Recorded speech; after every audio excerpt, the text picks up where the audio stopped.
Hello viewers, আশা করি সকলে ভালো আছেন। তো আজকে আপনাদেরকে একটা জিনিস দেখাই। এটা দেখার পর আজ সবারই একটা ভুল ধারণা ভেঙে যাবে। এই যে দেখেন, এটা হচ্ছে আমার সুপার শপের একটা কোল্ড ড্রিঙ্ক।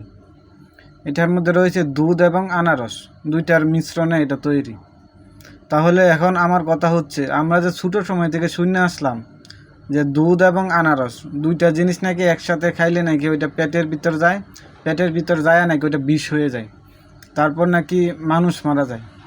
তাহলে যদি বিষই হয়ে যায়, মানুষই মারা যায়, তাহলে এটা কিভাবে? এটা তো খুব সুস্বাদু একটা কোল্ড ড্রিঙ্ক। এই দেখেন নিচেও আরও আছে অনেক ধরনের পাইনাপেল এবং দুধ মিশ্রণে। তো এতদিন যে আমরা শুনে আসলাম যে তাহলে এটা কি ভুল ছিল নাকি? তো সবাই এখন আমাকে কমেন্টে জানাবেন প্লিজ, যে এতদিন যা শুনে আসলাম তা কি ভুল ছিল নাকি সত্যি? যদি ভুলই হয় তাহলে এটা কেমনি কি?